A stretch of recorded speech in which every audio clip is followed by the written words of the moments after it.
हम दो international hostel हैं हमारे पास, एक बॉयज़ का एक गर्ल्स का।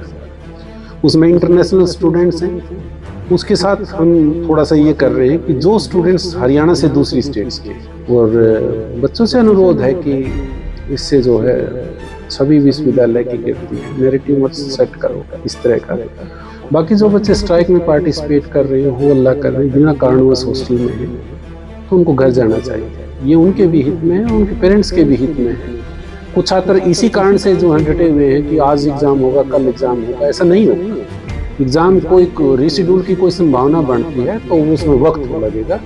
अब 2 दिन की 3 दिन की छुट्टी, बट बच्चा क्या, होम सिकनेस इतनी ज्यादा होती है बच्चों में कि 2 दिन की 3 दिन की छुट्टी भी वैसे भी मिलेगी ना, तुरंत घर भागता है बच्चा। अब ये मुझे समझ में नहीं आ रहा बच्चे किस लिए रुके हुए। कुछ भी नहीं है, आप कोई भी बच्चा हॉस्टल रूल्स को देख ले, हैंडबुक स्टूडेंट्स की, जिसमें एक एक रूल साफ लिखा हुआ है कि हॉस्टल इस तरह खाली होते हैं।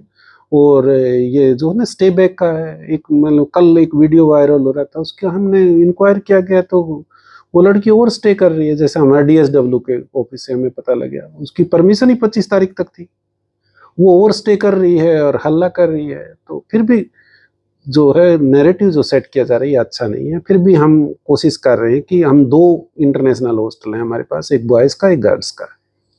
उसमें इंटरनेशनल स्टूडेंट्स हैं, उसके साथ हम थोड़ा सा ये कर रहे हैं कि जो स्टूडेंट्स हरियाणा से दूसरी स्टेट्स के हैं और किसी कारणवश घर नहीं जा रहे हैं तो उनको भी रिलोकेट उन्हीं हॉस्टलों में करें।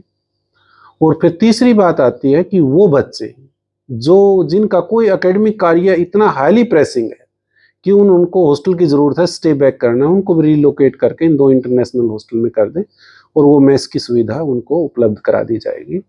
और बच्चों से अनुरोध है कि इससे जो है सभी विश्वविद्यालय की गिरती है, नैरेटिव मत सेट करो इस तरह का। और इसका ऐसा करते हैं कि किसी जो विद्यार्थी वास्तव में जो है डिस्ट्रेस में है और उसने हॉस्टल में रहना है, उसका बहुत प्रेसिंग वर्क है, उसको कोई न कोई उपलब्ध जो है ना कोई न कोई व्यवस्था की जाएगी और उसको कोई तकलीफ नहीं होगी। बाकी जो बच्चे स्ट्राइक में पार्टिसिपेट कर रहे हैं, हो अल्लाह कर रहे हैं, बिना कारणवश हॉस्टल में है, तो उनको घर जाना चाहिए। ये उनके भी हित में है, उनके पेरेंट्स के भी हित में है, उनको घर जाना चाहिए। वो एग्ज़ाम की बात है, पहले तो जो है एकेडमिक कैलेंडर क्लोज हो चुका है, सब ग्रेड सबमिट हो चुके हैं। अगर कोई व्यवस्था बनती है एग्ज़ाम देने की, नेगोशिएशन से या किसी भी तरीके से, उसके बाद अगर एग्ज़ाम देने की व्यवस्था बनती है तो हर छात्र को सफिशिएंट टाइम दिया जाएगा। घर चला गया तो उसको ड्यू नोटिस जाएगा, कुछ वक्त दिया जाएगा, वो फिर वापस आ सकता है एग्ज़ाम देने के लिए। कुछ छात्र इसी कारण से जो है डटे हुए हैं कि आज एग्ज़ाम होगा, कल एग्ज़ाम होगा, ऐसा नहीं होगा। एग्ज़ाम को एक रिशिड्यूल की कोई संभावना बनती है तो वो उसमें वक्त लगेगा। उनको घरों में, जहाँ घर पर चले भी गए तो उनको व्यवस्था की दी जाएगी, इन्फॉर्मेशन दी जाएगी और उसके बाद आके फिर दोबारा अपना एग्ज़ाम रिज्यूम कर सकते हैं। पानी की सप्लाई बंद करने की बिल्कुल गलत है, हमने सारा इंक्वायरी कर ली, झूठी अफवाह।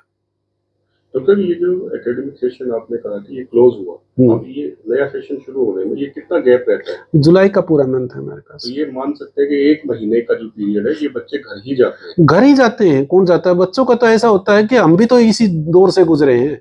अब 2 दिन की 3 दिन की छुट्टी, बट बच्चा क्या, होम सिकनेस इतनी ज्यादा होती है बच्चों में कि 2 दिन की 3 दिन की छुट्टी भी वैसे भी मिलेगी ना, तुरंत घर भागता है बच्चा। अब ये मुझे समझ में नहीं आ रहा बच्चे किस लिए रुके हुए हैं।